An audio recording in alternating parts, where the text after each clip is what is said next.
Parce que selon Apple, j'imagine qu'ils diront que c'est mes oreilles qui les tiennent mal.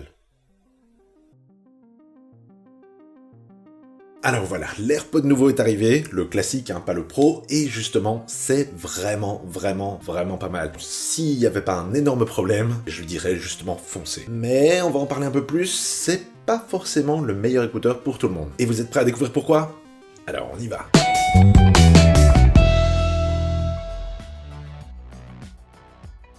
Comme d'habitude, on met dans la description ci-dessous les liens avec les prix et caractéristiques des AirPods et des différents produits qu'on va vous citer pendant la vidéo. N'hésitez pas à passer par là, ça nous aide beaucoup et ça nous permet de faire d'autres tests pour vous. Ces petits écouteurs, ils sont vraiment pas mal, mais justement, le plus gros problème, on va en parler maintenant dans le look et le design. Alors si vous connaissez ça, c'est les EarPods. Et si vous connaissez ça, c'est les AirPods. Et si vous regardez un petit peu, vous voyez qu'il y en a un qui est quand même vachement plus épais que l'autre. Et comme moi j'ai des pavillons qui sortent pas énormément, quand je les mets, ils tiennent bien, ils s'allument, ils font pouloum, parce qu'il y a un petit détecteur de proximité qui va permettre en même temps de pouvoir essayer de calibrer votre écouteur par rapport à ce qu'il sent et qu'il entend de proximité de l'oreille et tout ça. Et justement, à force de juste bouger la mâchoire et sourire, et ça, c'est pas génial. C'est pas un problème pour tout le monde, mais franchement, j'ai l'impression que dès que je vais aller aux toilettes et me secouer, voilà,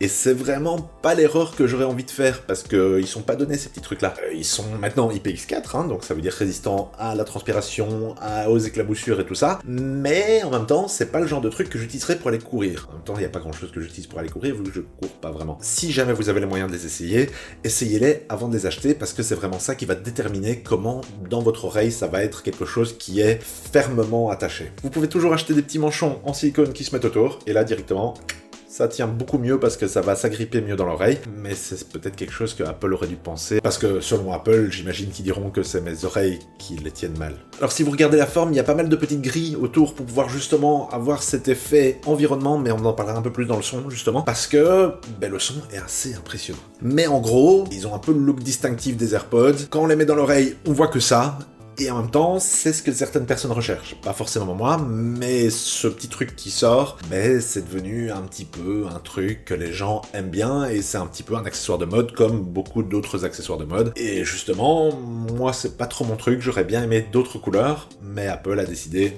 Non, nous ferons blanc jusqu'à la fin des temps. J'espère avoir tort, hein. Mais pour l'instant, ça reste quelque chose d'assez iconique, hein. C'est devenu...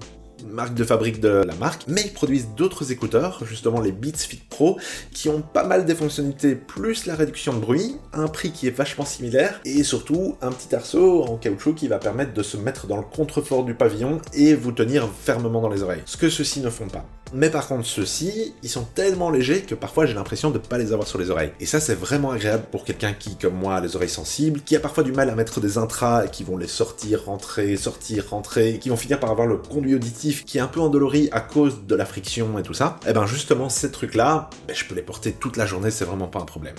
Et justement, en plus, cela dure vachement plus longtemps qu'à l'époque, donc ça, c'est une bonne chose. Alors dans la petite boîte, vous aurez la boîte, les écouteurs et un petit câble de recharge. Et c'est à peu près tout. Le câble est standard, donc ça, il est plutôt long, ça permet de pouvoir l'utiliser pour recharger votre iPhone autant que pour recharger vos écouteurs. Et ça, c'est plutôt pas mal, parce que c'est vrai qu'on a l'habitude, même dans des écouteurs premium maintenant, d'avoir un câble long comme ça, et qu'on va pas pouvoir aller le mettre dans une prise facilement sans le laisser traîner sur le sol et que ça griffe, et que au moins ils ont mis un câble long, même s'il n'y a pas de transfo. La petite boîte, elle a pas beaucoup changé. Elle a maintenant un petit MagSafe dessus pour pouvoir s'accrocher magnétiquement à tous les nouveaux chargeurs d'Apple, mais en même temps, ça va permettre d'être compatible avec tous les chargeurs chics que vous avez à la maison, qui vont pouvoir recharger ça sans fil. Ça va assez vite, on en reparlera dans la batterie et l'autonomie. La boîte aussi, elle est facile à glisser dans la petite poche gousset, à mettre un peu n'importe où, dans la poche intérieure et tout ça. Ils ont vraiment fait fin.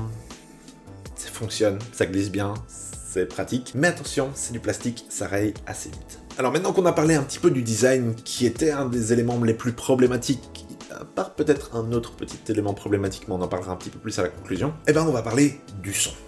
Parce que le son, c'est quelque chose qui est assez important quand même dans les écouteurs. Et justement, c'est peut-être là que Apple a vraiment mis le paquet, parce que ces petits écouteurs-là, ils ont un son qui est vraiment agréable, qui a des fonctionnalités dont on parlera un peu après, mais en plus une fonctionnalité qui rentre vraiment dans le son, c'est la 3D audio.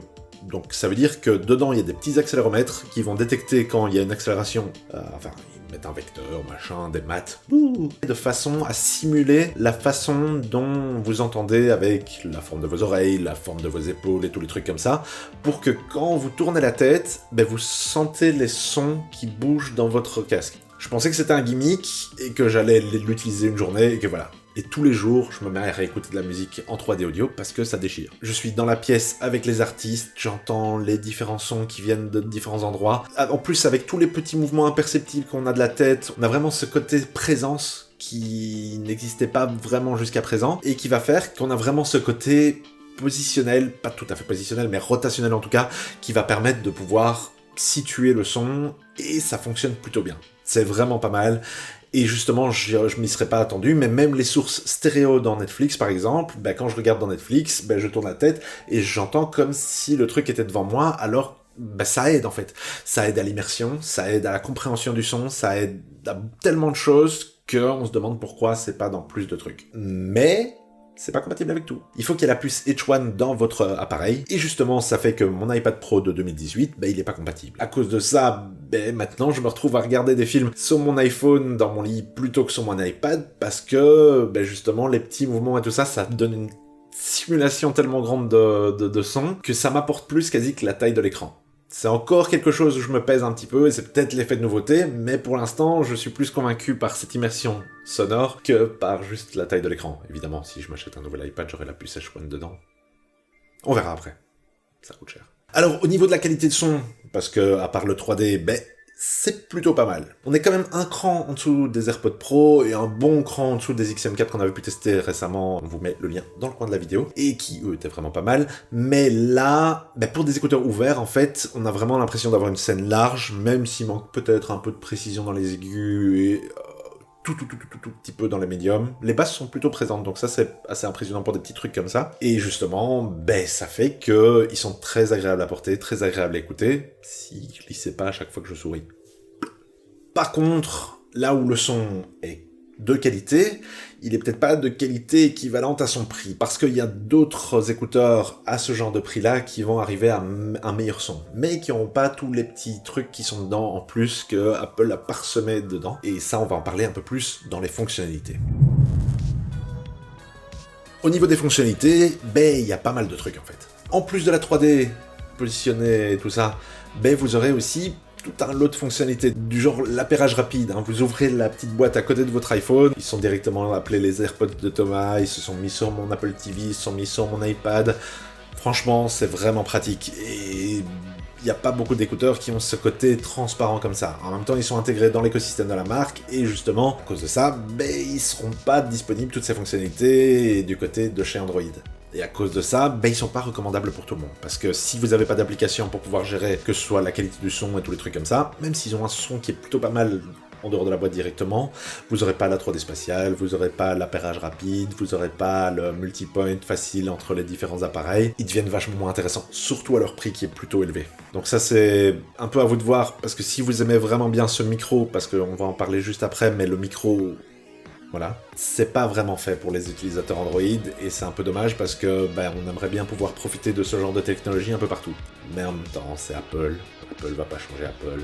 Mais en même temps, on en redemande parfois parce que c'est tellement pratique d'avoir son écosystème qui est tellement facile et utilisable. Voilà. Alors, on en parlait justement, juste avant. Parlons du micro. On va faire un petit test. Voici un petit test du micro des AirPods 3. Pour pouvoir comparer ce qui est comparable, je vais même me mettre devant un ventilateur, plus ou moins 1 mètre. Voici un petit test du micro des AirPods 3 dans le vent. Ça reste des écouteurs, avec ce que des écouteurs peuvent capter comme bruit, mais par rapport à tous les autres écouteurs, on est un cran dessus. C'est peut-être à cause de la forme du micro et de la façon dont il capte le son ambiant pour pouvoir faire de la négation du bruit.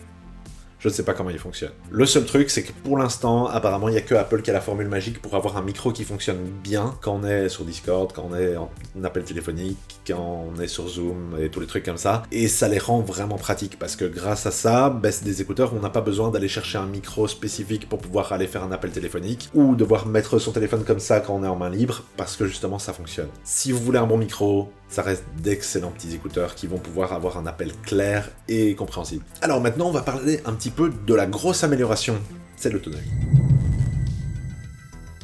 Et ben l'autonomie a été vachement améliorée. On est quasi à 30% en plus. Avant, sur les AirPods 2, on était à 4h, 4h30 selon le volume, et d'ailleurs sur les AirPods Pro aussi, selon le volume auquel on les mettait, et maintenant on est à 6-7 heures, et ça c'est quand même vachement impressionnant vu la légèreté des trucs. Avec la petite boîte, vous pourrez les charger encore 4 fois de plus. On est aux alentours des 30-35 heures d'écoute avec la boîte. Alors voilà, on va en arriver à la conclusion et au prix, parce que c'est un petit peu là que revient tout l'argument Apple face au reste du monde. Cette petite boîte-là, avec des écouteurs qui sont pas marqués pro, elle va vous coûter quasi 199 €. 199 € pour ça, ça veut dire qu'ils sont quasi plus chers que les AirPods Pro, surtout quand on les trouve en promo à quasi 180 €. Et là, ça commence à faire vraiment mal. Moi, je ne saurais que les recommander aux personnes que ça tient si vous les trouvez au bon prix. Mais sinon aux autres, je dirais peut-être, si vous voulez retrouver tous ces éléments de l'écosystème Apple, de voir peut-être du côté de Beats, où les Fit Pro, eux, ont un petit arceau en caoutchouc qui va aller s'adapter au pavillon de l'oreille, et qui vont bien mieux tenir, et avec lesquels vous pourrez aller courir. Et qui en plus ont de la réduction de bruit à 199 €. Et là, la balance, c'est Apple qui bouffe Apple. Pourquoi? On sait pas. Peut-être parce que certaines personnes ont envie d'avoir le petit écouteur blanc qui a un micro génial grâce à ça, mais c'est pas forcément ce que tout le monde veut. Ici, il y a quand même des petits caveats à mettre dans la recommandation inconditionnelle. Et justement, c'est à cause de ça que je peux pas les recommander à tout le monde. Mais en même temps, si vous avez envie d'AirPods, que vous êtes prêt à mettre le prix, et qu'en plus ils vous vont dans les oreilles, vous aurez vraiment du bon temps. Et donc voilà, dites-nous dans les commentaires ci-dessous si justement pour vous, vous avez peur de la perte des oreilles, si vous les avez essayées et qui tiennent super bien, parce que ça m'intéresse de savoir si c'est juste mes oreilles qui sont bizarres ou si c'est les vôtres. Et surtout, n'hésitez pas à vous abonner, à sonner la petite cloche pour être notifié à chacune de nos nouvelles vidéos. Et sur ce, à la prochaine sur la chaîne des Dénicheurs.